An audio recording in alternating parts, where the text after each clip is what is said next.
Salut tout le monde, bienvenue dans La Belle Flandre. La Belle Flandre, l'émission qui part à la rencontre du territoire des Flandres. Suivez-moi pour ce nouveau numéro.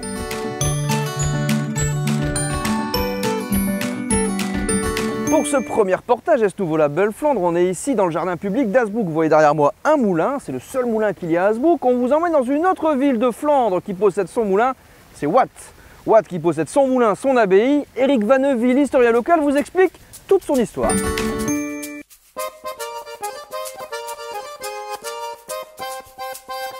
Et évidemment, il y a toujours eu des querelles entre l'abbaye de Saint-Omer et puis l'abbaye de Watt et même la petite ville de Watt.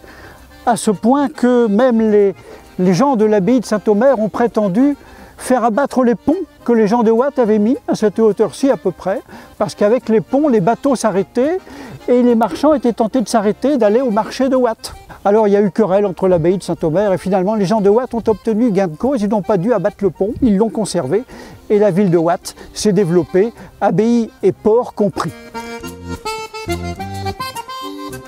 C'est en admirant ce moulin qui date de 1732 et qui est construit entièrement en dur que l'on se rend compte de l'importance économique de l'axe de la vallée de l'Aa et de la Colme qui s'en va jusqu'à Bergues, qui remonte jusqu'à Bergues.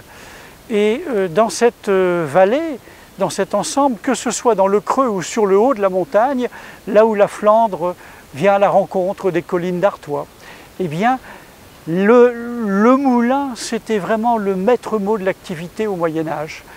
On termine ce reportage ici à Hazebrouck dans son jardin public avec un plan d'eau. On prend le frais, mais attention messieurs dames, on va faire un petit peu de sport avec du tir à l'arc vertical, un sport bien couru dans les Flandres qu'on vous laisse découvrir.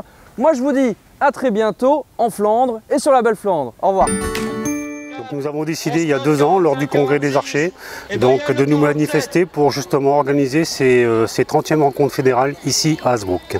C'est une manifestation donc, qui regroupe les 3 secteurs, donc maritime, terrien et l'Artois, Pas-de-Calais. Chaque société d'archers du nord de la France, donc soit 80 sociétés, sélectionne dans leur club des sociétaires qui souhaiteraient participer à ces rencontres fédérales.